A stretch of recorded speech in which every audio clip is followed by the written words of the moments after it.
All right, y'all, let's get into it. Post-debate recap. We're going to get into some of the details, and this is just my thoughts on tonight's debate.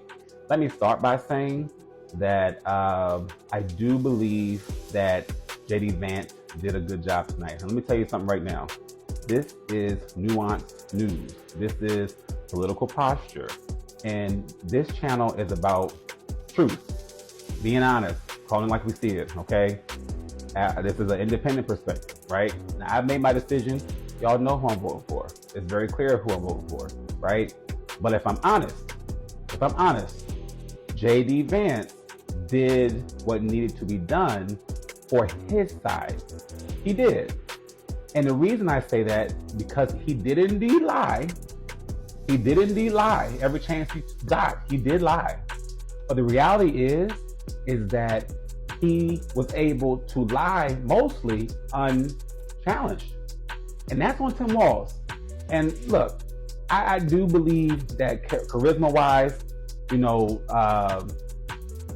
Josh Shapiro from Pennsylvania, Josh Shapiro, I think, would have demolished JD Vance on that debate stage. No doubt about it.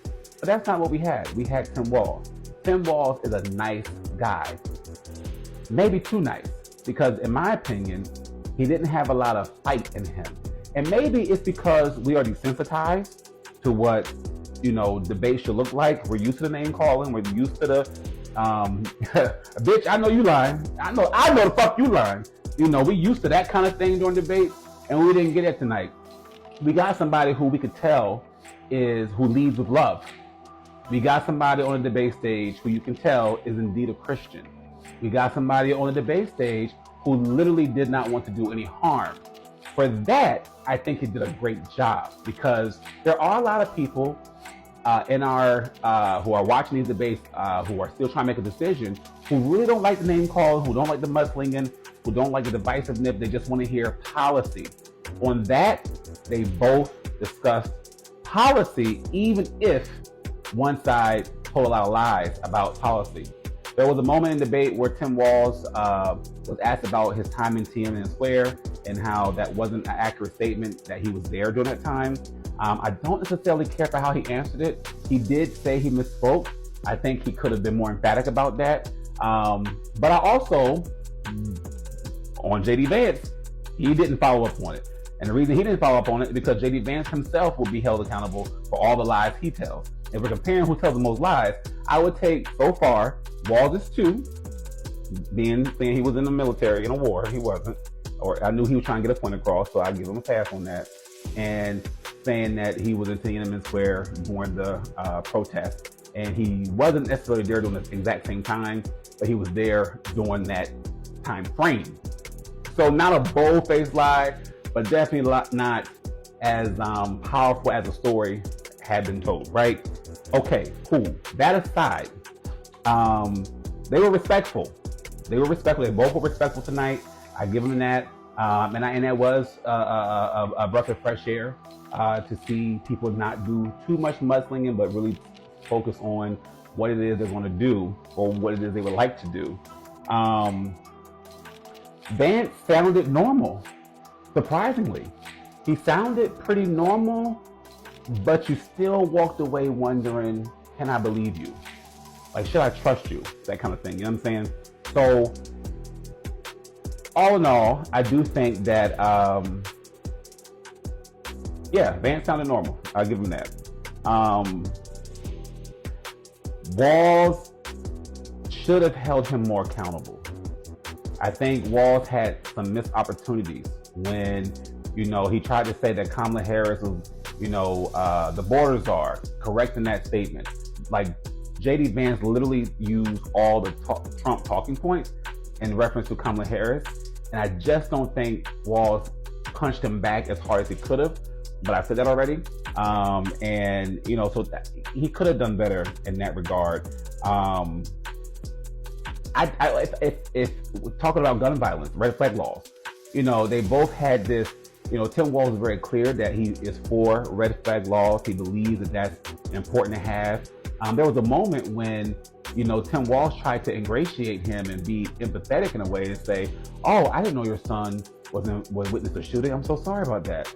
Tim Walz, if he had been Josh Shapiro or Kamala Harris as the prosecutor, or if it had been me, I would have been like, thank you, I really appreciate that. And and maybe that'll, and if you do feel that way, maybe you agree that your children, nor my children, should have access to assault rifles. We can agree on that then, right? That would have been a perfect moment to challenge him on his position as it relates to gun violence. They had a moment where they were talking about, I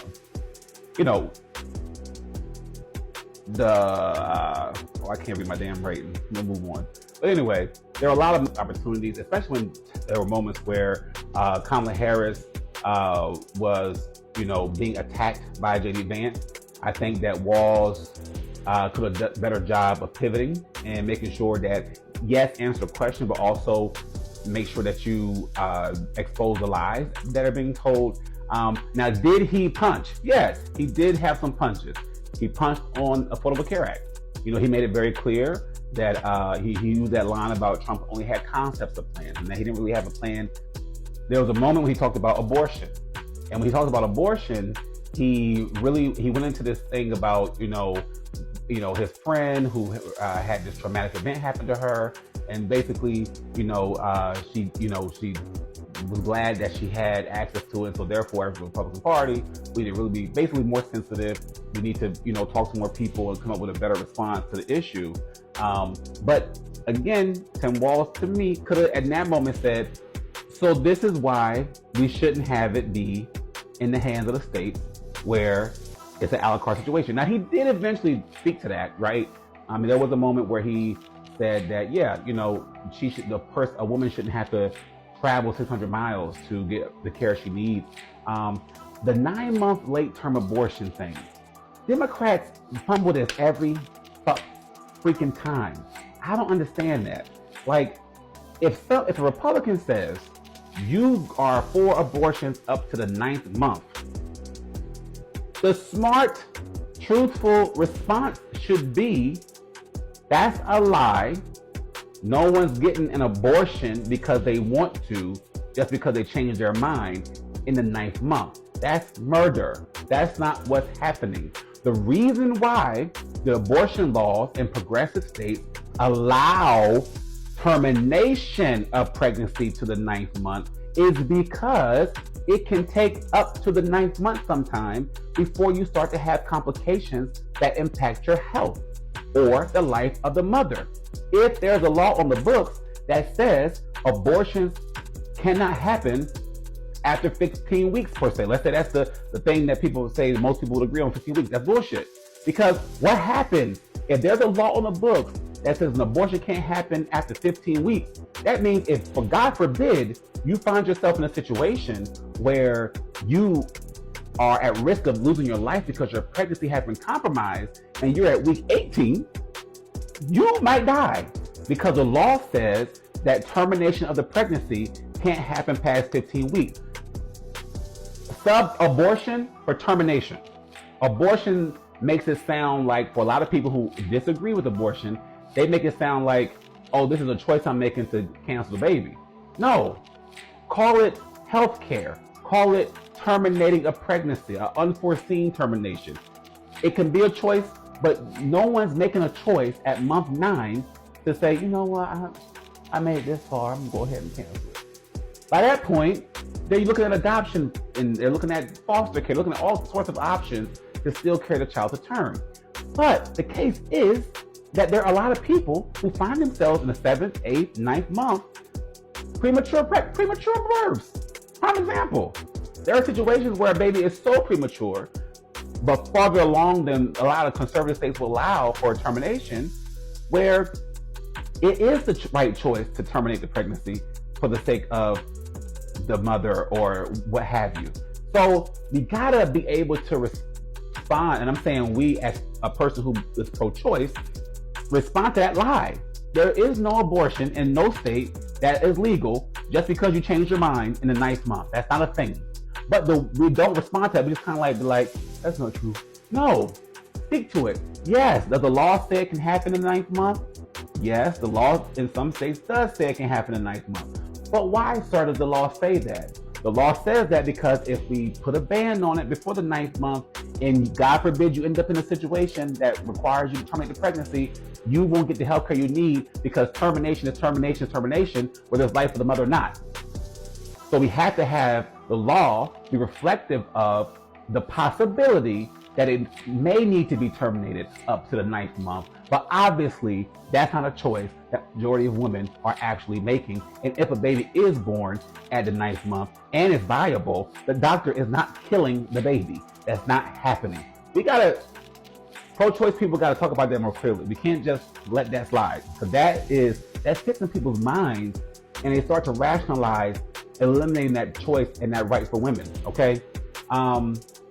So there was also a moment towards the end of the debate where he was asked directly by Tim Walz. JD Vance was asked directly, did Donald Trump lose the election? And JD Vance, for the life of him, could not give a straight answer. And that should be alarming and concerning to anybody. You can't be pro-democracy if you're not willing to concede when you lose the race. There's a lot of conciliatory exchanges like, oh, I believe you want to do the right thing, and I believe you want to do the right thing, and I believe you want to do the right thing. Again, I'm not mad that it was civil, but I am a little irritated that there was some missed opportunities. A lot of counter punches were left on the table for the sake of civility. And a part of me is like, great, I'm glad that was the case. But another part of me was like, nah, like, don't let him get away with saying that. Like, you cannot say that you believe in democracy when you were literally willing to, and you said out of your mouth that you would have not certified the election had you been VP. So that means if you become VP now and Trump loses at any point in time during his presidency, you are willing to do whatever he tells you to do. You are pro-Trump. You're not pro-democracy. There was another moment when they were talking about the border crisis. And, like I said, one of those good punches that Tim Walz had was when he said, yeah, you are saying all this rhetoric about Kamala being the border czar, but your running mate, the top of your ticket, literally asked Congress not to pass the legislation that everybody agreed on. Even Border Patrol themselves agreed on.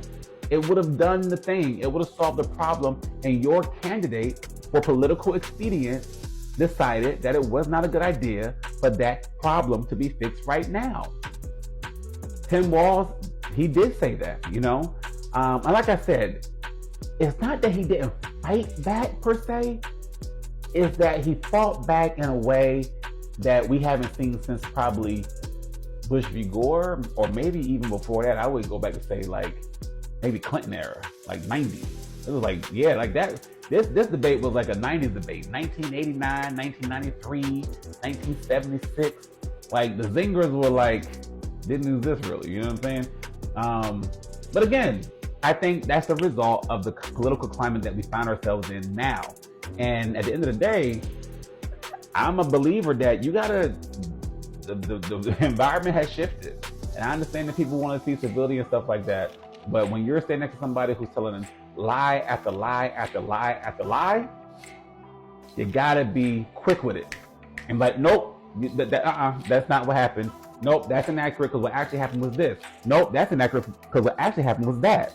Actually, you're lying, and just say flat out, you're lying because you didn't say that, or you're lying because you actually did say that. Talking about the Ohio, he talked about Springfield. Tim Walz did. He talked about Springfield and the crisis that the rhetoric had put the people of Springfield in, without mentioning the cats and the dogs and all that kind of stuff. And he started that lie of a post he saw on social media and ran with it, and Tim Walz did not call him out on it. He just he did it like it was like the southern beat around the bush, y'all know what I'm talking about, I ain't gotta spell it out type of thing. But nah, bro, you gotta spell everything out. You gotta spell it all out, because people don't be listening, people don't be paying attention, and people are quick to forget. So you gotta spell everything out. So like I said, They both did what they were supposed to do. I'm not walking away with this upset at Tim Walz. I'm not walking away with this, away from this saying, "Ooh, bad night for Vance." But I am walking away from this saying, "Wow, I think we got all the information we're gonna get, and it's up to us." I feel like there were some missed opportunities tonight. I do think they both did well. If I had to say who won, I would say it was a draw. And the reason I say that is because I feel like they both, at the end of the night, they both did what they were supposed to do as far as not making their candidate they're running with look bad, not putting their foot in their mouths to where they look, too crazy or have a viral moment. There were no viral moments created, as far as I'm concerned, in a negative way. And Vance held his own. Tim Walz held his own, even though he started off nervous, a little rocky. But all in all, both gentlemen held their own. I don't think it moves the needle that much. They would have ran JD Vance instead of Donald Trump, because if JD Vance was at the top of the ticket, he when he ain't talking on his ass, and this is why you can tell that JD Vance is a clown and a clone. Because if JD Vance was sincere, he would talk cogently all the time. But he has this thing where he talks about Haitians eating dogs and cats in one moment, and then wants to be a policy nerd the next moment and speak like he's your neighbor and that kind of thing. That's scary, because that means he has the ability to lie to your face, feed you bullshit, and make you feel good about it. That's a scary proposition. So on the one hand, I'm glad he's not at the top of the ticket, because if he was at the top of the ticket, this race might look very different. But on the other hand, this should show you that JD Vance is another election cycle away from being the standard bearer for Project 2025. And if he's at the top of the ticket, or anyone like him, they might seduce you into a dictatorship.